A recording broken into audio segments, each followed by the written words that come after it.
नमस्कार दोस्तों। और ख़ासकर वो लोग जो कि बॉटनी पढ़ रहे हैं या पढ़ना चाहते हैं और इसी में अपना जो करियर है वो बनाना चाहते हैं, वो चाहते हैं कि उन्हें बेहतर रोज़गार मिल सके इस पर्टिकुलर फील्ड में। और क्या क्या अपॉर्चुनिटीज़ हैं, कहाँ कहाँ हमें पढ़ना चाहिए, क्या क्या हमारे अंदर होना चाहिए ताकि हम इस पर्टिकुलर सब्जेक्ट को पढ़ सकें। तो इन सब चीज़ों को जानने के लिए ये वीडियो मैंने बनाया है, जिसका जो शीर्षक है वो करियर्स इन बॉटनी है। मैं आपका दोस्त doctor Afroz Alam, associate professor, department of bioscience and biotechnology, Banasthali Vidyapith, Rajasthan.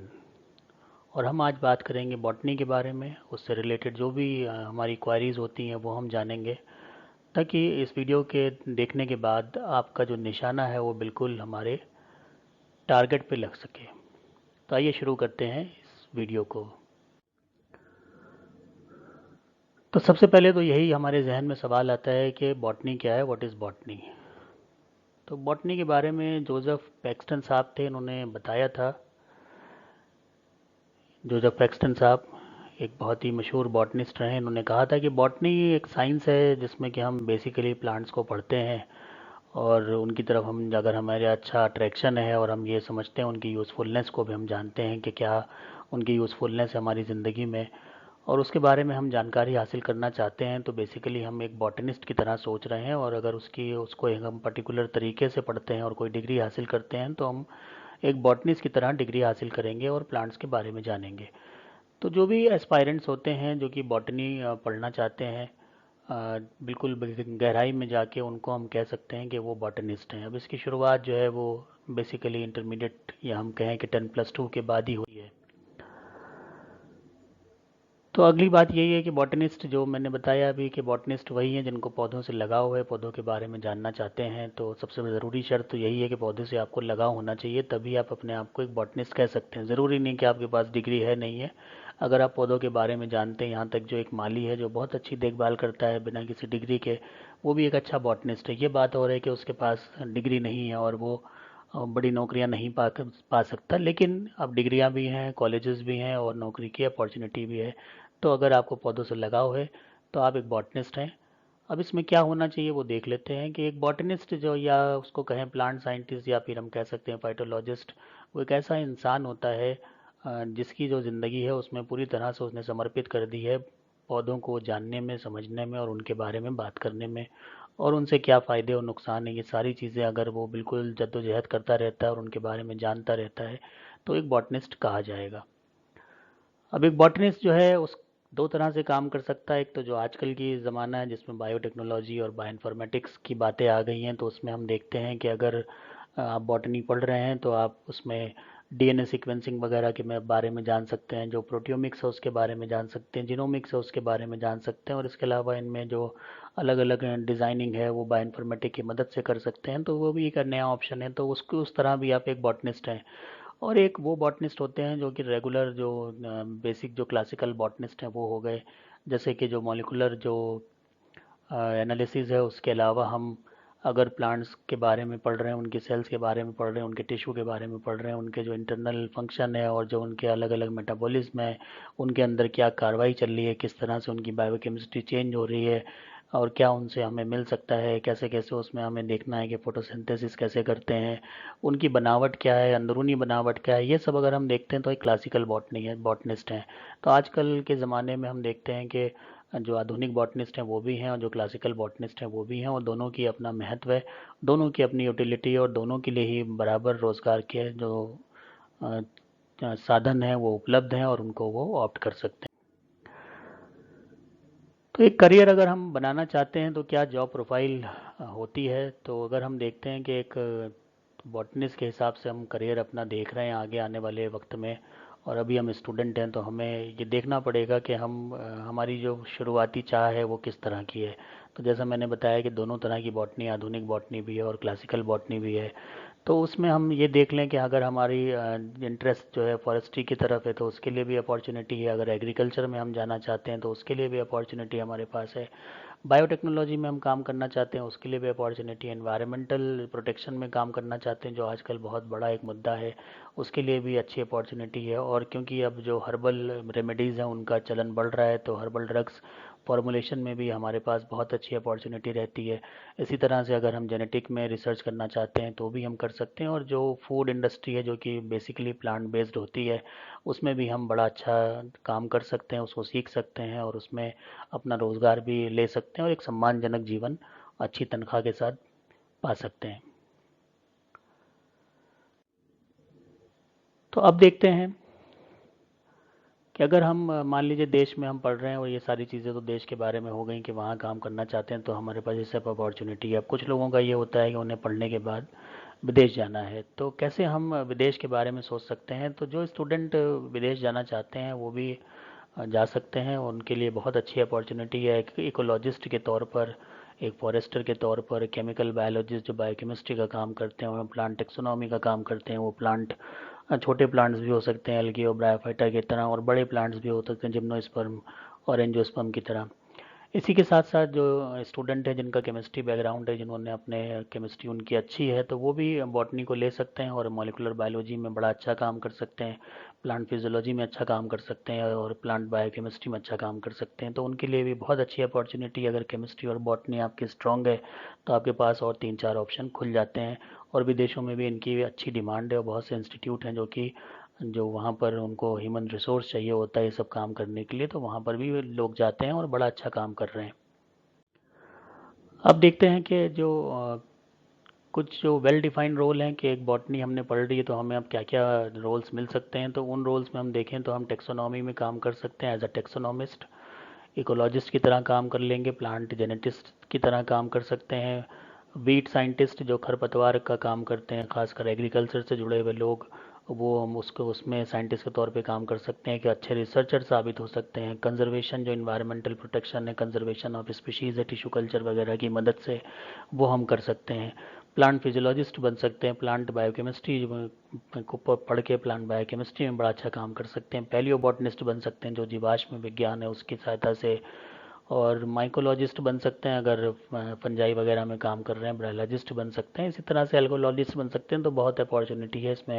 एक बॉटनी बहुत ही बृहद सब्जेक्ट है और इसके अंदर तमाम इसके अलग अलग शाखाएं हैं जहाँ पर जाके अपने आप को आप स्थापित कर सकते हैं। और बहुत अच्छी जॉब प्रॉस्पेक्ट और अपॉर्चुनिटी आपके पास है अगर आप स्टूडेंट हैं बॉटनी के। तो इस तरह से हम ये देखते हैं कि पूरी दुनिया में तमाम ऐसे अट्रैक्टिव ऑफ़र पड़े हुए हैं जिसमें हमें अच्छी सैलरी के साथ में बॉटनी से बीएससी एमएससी करने के बाद, पीएचडी करने के बाद बड़े अच्छे रोज़गार हम पा सकते हैं। अब ये ज़रूर, हमने अभी तक तो बात कर ली कि भाई ये रोज़गार हम पा सकते हैं, लेकिन अब ये रोज़गार पाने के लिए क्या अपने अंदर होना ज़रूरी है, वो बहुत ज़रूरी बात बन जाती है। तो क्या स्किल्स हैं जो जिनकी आवश्यकता है हमारे अंदर कि हम एक बॉटनिस्ट के तौर पे अपने आप को देख सकते हैं। तो उसमें अगर हम देखें तो जो अभी तक हमने बात की थी कि हम यहाँ जा सकते हैं, वहाँ जा सकते हैं, तो इसमें अच्छी स्किल्स होने के बाद, अगर आप में अच्छी स्किल्स हैं तो आपके लिए कुछ सेक्टर्स हैं जैसे कि बॉटनिकल सर्वे ऑफ इंडिया है, नेशनल इंस्टीट्यूट ऑफ ओशनोग्राफी है, इंडियन एग्रीकल्चर रिसर्च इंस्टीट्यूट है, और Indian council of forestry research और एजुकेशन है, जो कि ग्रेजुएट लेवल पे अगर आप में अच्छी स्किल्स हैं, आपको समझ में आता है कि आप एक अच्छे अच्छे बॉटनिस्ट हैं या आपके टीचर्स कह रहे हैं कि आपका अच्छा रुझान है, आप अच्छा कर सकते हैं, तो ये वो इंस्टीट्यूट है जहाँ पर आप जाकर उन्हें ज्वाइन कर सकते हैं। क्योंकि ये नौकरियाँ निकालते रहते हैं जिनको टेक्निकल असिस्टेंट चाहिए होते हैं, फील्ड असिस्टेंट चाहिए होते हैं, साइंटिफिक असिस्टेंट चाहिए होते हैं। और ना सिर्फ गवर्नमेंट बल्कि प्राइवेट सेक्टर में भी इस तरह के काम हो रहे हैं और वहाँ पर भी यही पोस्ट पे लोग उन्हें रिक्वायर हैं। तो इनको भी आप लगातार बीएससी के बाद देखते रह सकते हैं, ये एडवर्टाइजमेंट इनके होते रहते हैं और आप उसमें विज्ञापन देखिए और भरिए। और आप में अगर क्षमता है, आप में वो स्किल है जो कि बॉटनिस्ट के में होना ज़रूरी है, तो आपको अच्छा चांस है कि इन जगहों पे आप अच्छे अपना एक तकदीर बना सकते हैं और बढ़िया करियर आपका चल सकता है। अब जो स्किल्स हैं, डिज़ायरेबल स्किल्स में उनकी बात कर लेते हैं कि जो स्टूडेंट हैं जिनको भी बॉटनी में अपना करियर बनाना है, तो कुछ ज़रूरी चीज़ें हैं जो उनमें होना ज़रूरी हैं। जैसे कि एक अच्छा आपको राइटिंग का ज्ञान होना चाहिए और अच्छा बोल सकते हो, जो साइंटिफिक कम्युनिकेशन है वो बढ़िया आप कर सकते हो। और साथ ही साथ जो कंजर्वेशन में आपको इंटरेस्ट होना चाहिए, प्लांट की लाइफ है उसकी वैल्यू को पहचानना चाहिए, हर प्लांट की अपनी वैल्यू है ये पहचानना चाहिए, और कैसे वो कंजर्व किए जा सकते हैं ताकि आगे वाली जनरेशन भी एक अच्छा माहौल पाए। तो उसके लिए भी आपके अंदर एक वो होना चाहिए, एक उत्सुकता होना चाहिए और लगन होनी चाहिए कि हमें ये करना है। इसी तरह से जो कैंडिडेट बॉटनी में अपना करियर आगे देखना चाहते हैं तो उनको अच्छी एक एनालिसिस रिसर्च के तौर पर, रिसर्चर के तौर पे होना चाहिए कि उनमें एनालिटिक पावर बढ़िया होना चाहिए, तभी वो एक अच्छे रिसर्चर साबित हो सकते हैं और आगे आने वाले वक्त में एक अपने आप को वैज्ञानिक और अच्छे टीचर के तौर पर प्रस्तुत कर सकते हैं। तो जो एनालिटिक टेम्पर है वो टेम्परामेंट आपका बहुत अच्छा होना चाहिए, बहुत पेशेंस चीज़ चाहिए होता है सभी की, कोई भी साइंस है कोई भी फील्ड है उसमें आपको पेशेंस चाहिए, तो वो होना बहुत ज़रूरी है। आपका टेम्परामेंट अच्छा होना चाहिए और साथ साथ जो आपकी साइंटिफिक इंटरेस्ट है वो भी अच्छा होना चाहिए। अब साइंस में आपका इंटरेस्ट नहीं है और आप वो काम कर रहे हैं जो जिसमें साइंस की ज़रूरत है, तो वो काम कभी आप अच्छा नहीं कर पाएंगे। तो ये डिटर्मिनेशन होना बहुत ज़रूरी है कि आपके अंदर ये डिटर्मिनेशन होना चाहिए कि इसमें हमें कुछ करके दिखाना है और कुछ बन के दिखाना है, तो बिल्कुल आप वो अपनी मंजिल पा लेंगे जिसको आपने अपने लिए सोचा हुआ है। इंसान वो सारी चीज़ें पा जाता है जो उसने अपने लिए सोचा है, लेकिन उसके लिए उसको मशक्क़त करनी पड़ती है और लगातार उस बारे में सोचते रहना जब तक वो मंजिल हासिल ना हो जाए। अब ये कुछ रोल्स और सैलरी हैं जो एक बॉटनिस्ट के तौर पे आप पा सकते हैं। तो अगर आप टेक्सोनोमिस्ट बनना चाहते हैं तो लगभग 3.5 लाख रुपए पर एनम आपको तनख्वाह मिल सकती है। अलग अलग इंस्टीट्यूट और प्राइवेट सेक्टर और गवर्नमेंट सेक्टर दोनों में ही मौजूद है वहाँ से। प्लांट बायोकेमिस्ट के तौर पर आपको 2.25 लाख रुपए के आसपास पर साल के हिसाब से तनख्वाह मिल सकती है। इकोलॉजिस्ट के मुताबिक आपको 4.5 लाख पर एनम के हिसाब से तनख्वाह मिलेगी। प्लांट फिजियोलॉजिस्ट में अगर आप काम करते हैं तो ये 6 लाख रुपए तक आप पा सकते हैं एक साल में। प्लांट बायोकेमिस्ट के तौर पे काम करते हैं तो भी आप बहुत, अगर ख़राब भी हालत है तब भी 2.5 लाख रुपए मिल जाएंगे आपको एक साल में। रिसर्चर के तौर पे आप काम कर रहे हैं तो 3 लाख रुपए आपके एक साल के ज़रूर मिलेंगे। कंजर्वेशन में काम कर रहे हैं तो 3.5 लाख रुपए पर ईयर के हिसाब से। प्लांट जेनेटिक्स के तौर पे काम कर रहे हैं, जेनेटिक में आपकी रुचि है, तो आपको 7.5 लाख रुपए मिल सकते हैं क्योंकि इसमें बहुत ज़्यादा काम होता है। बहुत से इंस्टीट्यूट हैं जहाँ पर जेनेटिक्स के बारे में स्टडी की जा रही है। एक मॉर्फोलॉजिस्ट हैं आप, जो प्लांट की मॉर्फोलॉजी है उसके बारे में अच्छी जानकारी आपकी है, तो आप 3 लाख रुपए पर ईयर पाने के हक रखते हैं। इसी तरह से अगर आप फ्रूट ग्रोअर हैं तो आप अच्छा खुद का भी काम कर सकते हैं। इसके अलावा अगर आप किसी के साथ सहयोग करके या नौकरी करना चाहते हैं तो 3.25 लाख रुपए पर ईयर के हिसाब से आप पा सकते हैं। अब बात होती है कि how to be a botanist, कैसे हम बॉटनिस्ट बन जाएंगे। तो बॉटनिस्ट बनने के लिए जो है वो जो भी आपको डिज़ायरेबल चीज़ें हैं वो आपको बता दें कि ये सब तो होना ज़रूरी है। ये वो हैं जो आपके अंदरूनी चीज़ें हैं, कि आपके अंदर लगन होना चाहिए, अंदरूनी चीज़ है आपके अंदर, वो समझ होना चाहिए अंदरूनी चीज़ है। लेकिन अब इनके लिए कुछ कागजात की ज़रूरत पड़ती है।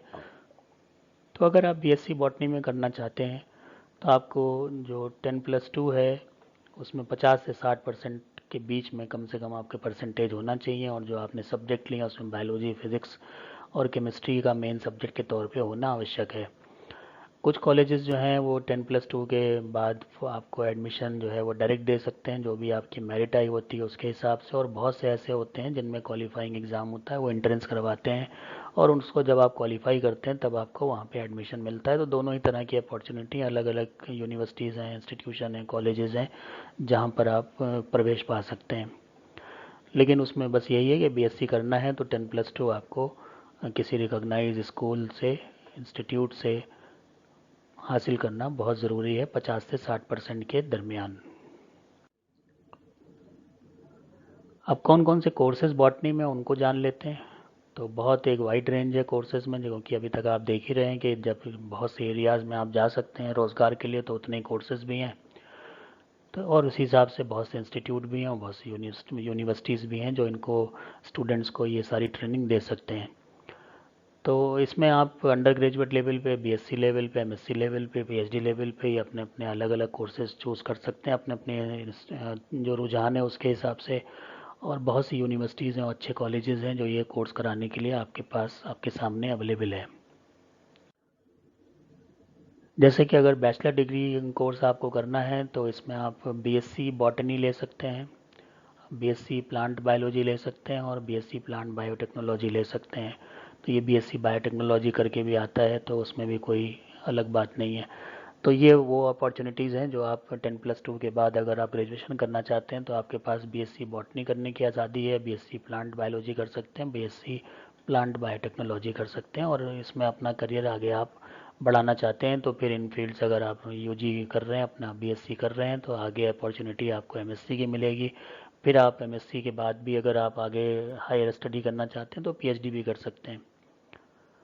तो जब आप बीएससी कर लेंगे तो बीएससी करने के बाद आपको एमएससी में बॉटनी करने के लिए बहुत ज़्यादा आज़ादी मिल जाती है, जैसे कि मास्टर ऑफ फिलोसफी एमफिल भी लोग बहुत से कर लेते हैं। मास्टर ऑफ फिलोसफी बॉटनी में भी करते हैं, लाइफ साइंस में भी करते हैं। इसी तरह से जो एमएससी है वो अप्लाइड बॉटनी में भी अवेलेबल है, बॉटनी में भी अवेलेबल है, बॉटनी ऑनर्स में भी आप कर सकते हैं, बॉटनी ऑफ फॉरेस्ट्री में भी कर सकते हैं, एमएससी हर्बल साइंस में भी अवेलेबल है। इसके अलावा कुछ डिप्लोमा कोर्सेज हैं, जैसे कि लाइफ साइंस में आप डिप्लोमा कर लें, मेडिकल बॉटनी में डिप्लोमा कर लें, प्लांट बायोडाइवर्सिटी में डिप्लोमा कर सकते हैं, और प्लांट टिश्यू कल्चर में डिप्लोमा कर सकते हैं। ये सभी डिप्लोमा जितने भी हैं ये सब बहुत अच्छे रोज़गार के अवसर आपको उपलब्ध करा देते हैं। और फिर जब आपने एमएससी कर ली या एमफिल कर लिया या फिर कोई डिप्लोमा कर लिया, अ, तो फिर आपके जो चांसेस हैं बीएससी बॉटनी की तुलना में और थोड़े बेहतर हो जाते हैं। फिर जो एक चीज़ बचती है, और हायर एजुकेशन में आप जाना चाहते हैं तो पीएचडी कर सकते हैं, तो पीएचडी बॉटनी में भी कर सकते हैं, पीएचडी लाइफ साइंस या बायो साइंस या प्लांट साइंस इनमें भी कर सकते हैं। तो ये सारी अपॉर्चुनिटी हैं जो आप 10+2 के बाद बॉटनी में अगर इंटरेस्टेड हैं तो पहले आपको बैचलर करना है, फिर आपको मास्टर करना है। कुछ डिप्लोमा भी हैं, और एमफिल भी करना चाहते हैं तो वो कर सकते हैं, डिप्लोमा करना चाहते हैं वो भी कर सकते हैं। और फाइनली अगर आपको डॉक्टरेट लेनी है तो फिर आपको पीएचडी करनी पड़ेगी, उसमें भी आपके पास ऑप्शंस अलग अलग मौजूद हैं। अब स्पेशलाइज कोर्सेज कुछ होते हैं, एक तो हम बॉटनी जनरल पढ़ रहे हैं और एक होता है कि बॉटनी में भी हमने एक बहुत स्पेसिफिक ब्रांच में काम करना चाहते हैं। तो ये अक्सर जो है वो बीएससी के बाद हम तय करते हैं, और बीएससी के बाद अगर हमारा इंटरेस्ट हमें और ज़्यादा स्पेसिफिक वे में दिखाई पड़ रहा है कि हम बॉटनी की भी इस फील्ड में जाना चाहते हैं, तो उसके लिए बहुत से स्पेशलाइजेशन के कोर्सेज हैं। जैसे एग्रोनॉमी में आप काम कर सकते हैं, इकोनॉमिक बॉटनी और वीट साइंस में कर सकते हैं, फॉरेस्ट्री में कर सकते हैं, पैलियो बॉटनी में कर सकते हैं, फाइकोलॉजी में कर सकते हैं, फाइटोपैथोलॉजी में कर सकते हैं, प्लांट जेनेटिक्स में कर सकते हैं, प्लांट इकोलॉजी में कर सकते हैं, प्लांट सिस्टमैटिक में कर सकते हैं, प्लांट टेक्सोनॉमी में कर सकते हैं, ब्रायोलॉजिस्ट के तौर पे काम कर सकते हैं, माइकोलॉजिस्ट के तौर पे काम कर सकते हैं। तो इसमें फिर आप बहुत स्पेसिफिक हो जाते हैं और फिर वो फील्ड आपके लिए बहुत ओपन हो जाती है, और उसमें फिर जो कंपटीशन है उसकी दर भी कम होने लगती है, क्योंकि उसमें फिर उसी फील्ड के लोग आते हैं जो उसमें इंटरेस्टेड हैं। तो जो 1000 का कंपटीशन था वो घट के आपका 150 तक आ जाता है। उसमें आपको अच्छा करना है तो अच्छा, कोई उसमें रोक नहीं, और आप बहुत आगे भी जा सकते हैं इसमें एज अ साइंटिस्ट और एज अ प्रोफेसर। अब कुछ यूनिवर्सिटीज़ हैं जो कि बॉटनी में अच्छा कोर्स कराने के लिए सक्षम हैं, आपको वो प्लेटफॉर्म प्रोवाइड कर सकती हैं, जैसे कि Banasthali Vidyapith Rajasthan, Christ college Bangalore, Indian institute of technology Kanpur, Ramjas college university of Jammu, Aligarh Muslim university, Jadavpur university Kolkata, Birla institute of technology, central university of Jharkhand, Banaras Hindu university, Khalsa college और लॉयला कॉलेज चेन्नई। तो ये सब बहुत ही ज़्यादा रिनाउंड इंस्टीट्यूशन है जहाँ पर आप बॉटनी के लिए अप्लाई कर सकते हैं, यूजी और पीजी लेवल दोनों पर। अब कुछ सवाल हैं जो अक्सर बच्चों के दिमाग में उठते हैं, आप लोग के भी दिमाग में उठेंगे। तो जैसे कि यही है कि बॉटनी एक अच्छा करियर ऑप्शन है या नहीं है, तो इसका जवाब यही है कि बहुत अच्छा ऑप्शन है।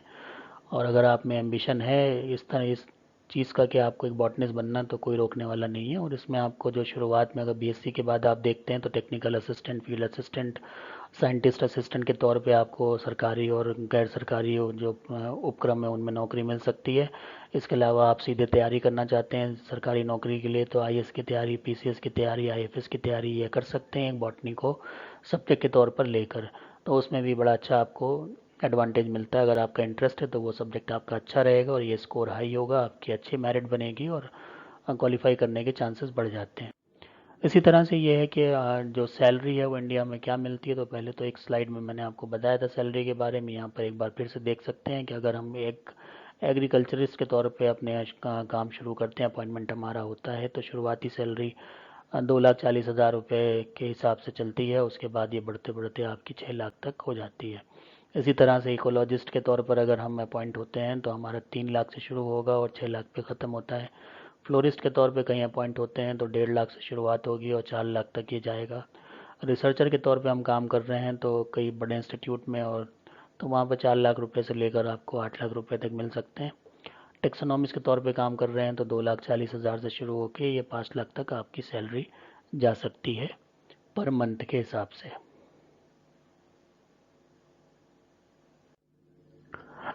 अब एक और सवाल है कि जो बेस्ट कोर्स है वो क्या होना चाहिए। तो इसमें हम ये देखते हैं कि जब बीएससी हम कर लें तो बीएससी करने के बाद हमें क्या करना है।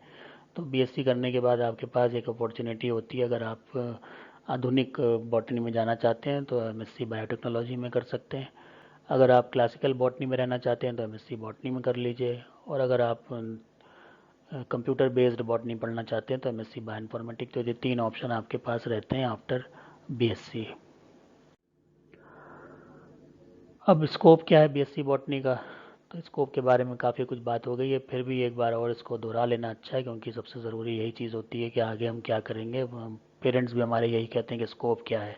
तो वहाँ पे आप बता सकते हैं कि आप बीएससी डिग्री लेने के बाद बॉटनी में प्लांट एक्सप्लोरर बन सकते हैं, कंजर्वेशनिस्ट बन सकते हैं, इकोलॉजिस्ट बन सकते हैं, इन्वायरमेंटल कंसल्टेंट बन सकते हैं, हॉर्टिकल्चरिस्ट बन सकते हैं, प्लांट बायोकेमिस्ट बन सकते हैं, नर्सरी मैनेजर बन सकते हैं, जेनेटिक्स में काम कर सकते हैं, मॉलिकुलर बायोलॉजिस्ट बन सकते हैं, टेक्सोनॉमिस्ट बन सकते हैं, प्लांट पैथोलॉजिस्ट बन सकते हैं, इन्वायरमेंटल कंसल्टेंट बन सकते हैं, और जो खेती में असिस्ट करें उस तरह के भी कंसल्टेंट बन सकते हैं। तो ये सब वो चीज़ें हैं जो आप कर सकते हैं।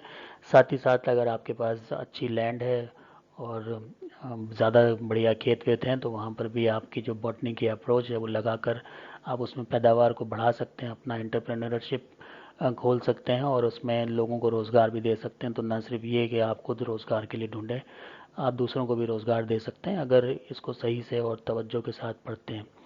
साथ ही साथ ये बीएससी बॉटनी करने के बाद आप बहुत से सिविल एग्जामिनेशन के लिए बॉटनी को एज अ सब्जेक्ट ले सकते हैं। इसी तरह से कुछ जो कैंडिडेट होते हैं वो बीएससी ऑनर्स लेकर बॉटनी पढ़ना चाहते हैं, तो उसमें क्या अपॉर्चुनिटीज़ हैं उसके बारे में हम बात कर लेते हैं। तो बीएससी ऑनर्स डिग्री अगर हम बॉटनी में लेते हैं तो हमारे पास करियर ऑप्शन के तौर पर हम बॉटनिस्ट की तरह काम कर सकते हैं, बायोलॉजिकल टेक्नीशियन की तरह काम कर सकते हैं, कंजर्वेशनिस्ट की तरह काम कर सकते हैं, इकोलॉजिस्ट की तरह काम कर सकते हैं, इन्वायरमेंटल कंसल्टेंट की तरह काम कर सकते हैं, एक एथनो बॉटनिस्ट के तौर पे काम कर सकते हैं, फार्मिंग कंसल्टेंट के तौर पे काम कर सकते हैं, फ्लोरिस्ट के तौर पे काम कर सकते हैं, एक अच्छे फॉरेस्टर साबित हो सकते हैं, फॉरेस्ट रेंजर के तौर पर जो वन विभाग में नौकरियां निकलती हैं उसमें बीएससी मांगते हैं ऑनर्स में, तो वहाँ पर हम अपॉर्चुनिटी हमारे पास है कि नौकरी पा सकते हैं। एक जेनेटिस्ट की तरह काम कर सकते हैं, हॉर्टिकल्चरिस्ट की तरह हम अपना करियर बना सकते हैं, मॉलिकुलर बायोलॉजिस्ट भी बन सकते हैं, माइकोलॉजिस्ट बन सकते हैं, और इसके अलावा जो नर्सरी के मैनेजर होते हैं वो हम कर सकते हैं। बहुत से प्राइवेट सेक्टर हैं जो कि नर्सरी चलाते हैं, वहाँ पर आपको अच्छी जॉब अपॉर्चुनिटी है अगर आप बीएससी ऑनर्स में करके जाते हैं। तो पैलियोबॉटनिस्ट में आप जा सकते हैं, प्लांट बायोकेमिस्ट के तौर पे काम कर सकते हैं। तो इसमें भी लगभग बराबर की इक्वल अपॉर्चुनिटीज़ हैं, चाहे आप बीएससी जेडबीसी कीजिए या फिर आप बीएससी ऑनर्स कीजिए। यहाँ पर प्रचुर संभावना है और अच्छा करियर बनाने के लिए। बस ज़रूरी ये है कि आपके अंदर वो काबिलियत होनी चाहिए और वो जद्दोजहद होनी चाहिए और कोशिश होनी चाहिए, डिटर्मिनेशन होना चाहिए कि हमें यहाँ तक पहुँचना है। तो बिल्कुल आप पहुँच जाएंगे, कोई उसमें बीच में रोकने वाला नहीं है। आज तक इंसान ने जो चाहा है और जो उसने कोशिश की है उसको वो मिल जाता है। अब हम थोड़ा सा आगे आते हैं और बीएससी के बाद एमएससी बॉटनी के बारे में हम थोड़ी सी बात कर लेते हैं। हालांकि इसकी डिस्कस अगले कोई वीडियो में मैं करूंगा, लेकिन यहाँ पर इन केस अगर आप एमएससी के बाद आप कुछ नहीं करते हैं और वो बीएससी के बाद आप कुछ नहीं करते हैं और आप चाहते हैं कि हम एमएससी बॉटनी में कर लें, तो आपके पास क्या अपॉर्चुनिटीज़ रहेंगी। तो उसमें जो बीएससी में अपॉर्चुनिटीज़ बताई है वो तो वहाँ पे रहेंगी, लेकिन उसमें कुछ प्लस हो जाती हैं जब आप एमएससी कर लेते हैं, क्योंकि एक डिग्री आप ज़्यादा पा लेते हैं और इसकी जो मदद है वो आपको कई जगह मिलेगी। जैसे आप पब्लिक और प्राइवेट गवर्नमेंट सेक्टर में दोनों जगह एप्लीकेबल हो जाते हैं उन कामों के लिए जो बॉटनी बेस्ड हैं। जैसे कि प्लांट टेक्सोनॉमिस्ट के तौर पर आप बीएसआई में काम कर सकते हैं, एफआरआई में काम कर सकते हैं। वीट साइंटिस्ट के तौर पर आप आईएआरआई और आईसीआर के जो अलग अलग इंस्टीट्यूट हैं वहाँ पे आप जा सकते हैं। एथनोबायोलॉजी में काम कर सकते हैं जो कि ट्राइबल बेस्ड मेडिसिन सिस्टम है, वहाँ पर भी आप काम कर सकते हैं। हर्बल फॉर्मुलेशन जो बन रहे हैं जैसे कि हिमालयन कंपनी ड्रग की है या जंडू फार्मास्यूटिकल है या फिर बाबा रामदेव की कंपनी है, ये सब कंपनीज आपको अच्छा यहाँ पर अपॉर्चुनिटी दे सकती हैं एक अच्छे एथनोबॉटनिस्ट के तौर पर। प्लांट साइंटिस्ट आप बन सकते हैं। अलग अलग जो इंस्टीट्यूट वगैरह वहाँ पर डायरेक्ट पोस्टिंग भी होती है, उसमें भी आप जा सकते हैं। उनके जो कॉम्पिटिशन्स हैं जैसे नेट वगैरह है, ये क्वालिफाई करके आप अपना रिसर्च का करियर भी स्टार्ट कर सकते हैं। तो इसमें आपको पैथोलॉजी में भी आपको चांस मिलता है जाने का, प्लानोलॉजी में भी जा सकते हैं, प्लांट इकोलॉजी में काम कर सकते हैं, और इसके अलावा और भी बहुत से एरियाज़ हैं जो यहाँ पर सब लिखे हुए नहीं हैं, क्योंकि बीएससी में काफ़ी कुछ कवर हमने कर लिया है। अब मेजर रिसर्च इंस्टीट्यूट हैं जहाँ पर आप एमएससी के बाद अब नेट क्वालिफाई करते हैं और पीएचडी के लिए अगर अप्लाई करना चाहते हैं, रिसर्च में आपका इंटरेस्ट है, तो वहाँ पर रिसर्च के तौर पे भी जा सकते हैं। और अगर एमएससी के बाद भी आप वहाँ जाना चाहते हैं तो उसमें भी उनके पास रिसर्च ऑफिसर और रिसर्च साइंटिस्ट की नौकरी निकलती है। जैसे बॉटनिकल सर्वे ऑफ इंडिया है, फॉरेस्ट रिसर्च इंस्टीट्यूट है, सेंटर ऑफ एरोमेटिक प्लांट्स हैं जो सीमैप है, लखनऊ में स्थित है। इसके अलावा एनबीआरआई है, नेशनल बॉटनिकल रिसर्च इंस्टीट्यूट, ये भी लखनऊ में। आईसीआर के तमाम इंस्टीट्यूट हैं दिल्ली में ज़्यादातर हैं। और बायोटेक्नोलॉजी पार्क है, ये लखनऊ में है। Birbal Sahni institute of palaeobotany है, बीएसआईपी के नाम से, ये भी लखनऊ में है। तो यहाँ पर भी आपको बहुत अपॉर्चुनिटी मिलती हैं कि आप यहाँ पर डायरेक्ट रिक्रूटमेंट भी पा सकते हैं टेक्निकल असिस्टेंट के तौर पर भी, और साथ साथ अपनी पीएचडी भी कर सकते हैं, और आगे चल कर इन्हीं में आप साइंटिस्ट भी बन सकते हैं। तो इसमें ज़रूरी ये हो जाता है, अगर आप रिसर्च में जाना चाहते हैं, फर्दर एमएससी के बाद आपको रिसर्च में जाना है, तो आप ये नेट को क्वालिफाई करना पड़ेगा। गेट एग्जामिनेशन है वो दीजिए, आईसीआर भी अपना नेट कराती है वो दीजिए, और जो विभिन्न राज्य स्तर पे जो उनके टीचिंग के लिए टेस्ट होते हैं, स्लेट वगैरह, उसको आप क्वालिफाई करके एक टीचर के तौर पर भी अपना करियर देख सकते हैं। तो जब आप एमएससी बॉटनी कर लेते हैं, तो आपके पास दो अपॉर्चुनिटी आती हैं। एक आप एकेडमिक में जा सकते हैं, और एक आप सीधे जो अलग अलग सर्विसेज हैं वहाँ पर जा सकते हैं, और दोनों में ही अच्छे चांसेस आपको एक बॉटनिस्ट के तौर पर मिल जाते हैं। तो जो टॉप एम्प्लॉयमेंट सेक्टर है उनकी हम थोड़ी बात कर लेते हैं। एक तो फार्मास्यूटिकल प्रोडक्शन है, बहुत सी फार्मास्यूटिकल कंपनीज है जो प्लांट बेस्ड है, जैसे कुछ का नाम मैंने बताया, चरक है, और इसके अलावा आपकी हिमालयन ड्रग कंपनी है, हमदर्द है, पतंजलि है, दिव्या फार्मास्यूटिकल्स हैं। ये सारे के सारे फार्मास्यूटिकल प्रोडक्शन का काम करते हैं, और इसमें इनको आपकी ज़रूरत पड़ेगी। नर्सरीज जो चलती हैं बहुत बड़े बड़े लेवल पे, जो कि हॉर्टिकल्चर की बेसिकली होती हैं, हमें फल फ्रूट जो साल भर मिलते रहते हैं, उनमें नर्सरीज़ का बहुत अहम रोल है, और वहाँ पर भी आपकी ज़रूरत पड़ेगी। इसके अलावा बहुत से बायोटेक्नोलॉजिकल फर्म्स हैं जो टिश्यू कल्चर बेस्ड काम करते हैं, सेकेंडरी मेटाबोलाइट प्रोडक्शन का, वहाँ पर आप जा सकते हैं। बहुत सी फूड इंडस्ट्रीज़ वाली कंपनीज़ हैं, तमाम आपने नाम पढ़े होंगे, जहाँ पर जो फूड प्रोडक्ट है वो बेचते हैं, तो वहाँ पर आप जा सकते हैं। ऑयल इंडस्ट्री है, जो खाने वाला तेल है, उसमें आपके लिए अपॉर्चुनिटी है एज अ साइंटिस्ट और as a worker. Fruit growers हैं, वहाँ पर आप अपना खुद का भी काम शुरू कर सकते हैं, साथ में इनके साथ में भी लग सकते हैं। सीड कंपनीज़ हैं जो सीड वगैरह का व्यापार करती हैं, वहाँ जा सकते हैं। केमिकल कंपनीज़ हैं जो यूरिया उरिया बेचते हैं, वहाँ पर भी, क्योंकि वो उसका इस्तेमाल बॉटनी में ही कहीं ना कहीं होता है, तो इसमें भी अपॉर्चुनिटी है एज अ बॉटनिस्ट आपके पास। बायोलॉजिकल सप्लाई हाउसेज जो होते हैं, जिसमें आप देखते हैं कि जो स्पेसिमेन है, स्लाइड्स हैं, ये सब जो आप ख़रीद के आते हैं, परमानेंट प्रिपरेशन है, इसका भी आप खुद से भी काम शुरू कर सकते हैं, और ये यहाँ पर आपको काम भी मिल सकता है। नेशनल पार्क सर्विस हैं जो कि कंजर्वेशन का बेसिकली काम करते हैं, वहाँ पर उनको फॉरेस्ट रेंजर्स वगैरह चाहिए होते हैं, वहाँ पर आप जा सकते हैं। और डिपार्टमेंट ऑफ इन्वायरमेंटल प्रोटेक्शन है जो कि इन्वायरमेंट का ध्यान रखते हैं, और वहाँ पर भी एज अ बॉटनिस्ट आपकी ज़रूरत पड़ती है, क्योंकि इन्वायरमेंट का बहुत अहम पार्ट जो है वो प्लांट्स होते हैं। Department of conservation of land management है, तो जहाँ पर भी कंजर्वेशन ऑफ प्लांट और लैंड का मैनेजमेंट आता है, वहाँ पर एक बॉटनिस्ट की ज़रूरत पड़ती है, ये भी आपके लिए अच्छी अपॉर्चुनिटी है। इसी तरह से एग्रीकल्चर और वाटर डिपार्टमेंट है, वहाँ पर भी आपकी ज़रूरत है। एनिमल, क्योंकि एनिमल जो है वो, जो उनका जो फॉडर है वो प्लांट बेस्ड होता है, तो वहाँ पर भी उस इंडस्ट्री में भी आपकी ज़रूरत है। प्लांट हेल्थ इंस्पेक्शन सर्विस में भी आपकी ज़रूरत है। और नेचर की जो कंजर्वेंसी है, कंजर्व करने का तरीका है, उसके अलग अलग संस्थान काम करते हैं, वहाँ पर भी आप उन्हें ज्वाइन कर सकते हैं। पब्लिक हेल्थ सर्विस है, यहाँ पर भी ज्वाइन कर सकते हैं आप एक बॉटनिस्ट के तौर पर। और इन्वायरमेंटल प्रोटेक्शन एजेंसी बहुत सी अलग अलग हैं, जिनको ईपीए नाम से शॉर्ट में जानते हैं, वहाँ पर भी आप एक इन्वायरमेंटल कंसल्टेंट की तरह काम कर सकते हैं। इसके अलावा डिपार्टमेंट ऑफ एग्रीकल्चर तो है ही, जहाँ पर आप एक वीड साइंटिस्ट की तरह, या फिर आप एक एग्री साइंटिस्ट की तरह अपना रोज़गार पा सकते हैं। तो बहुत ही ज़्यादा आप देख लीजिए कि यहाँ पर कितनी ज़्यादा अपॉर्चुनिटी है। अब इसमें से अगर हम थोड़ा भी मेहनत करते हैं, अच्छी बॉटनी हमारे पास है, तो इनमें कहीं ना कहीं तो हमारा एब्जॉर्प्शन ज़रूर हो जाता है। तो ऐसा नहीं है कि करियर की और कोई अपॉर्चुनिटी में कमी है। कमी जो है वो कोशिश में होती है, कभी भी अपॉर्चुनिटी में कमी नहीं होती।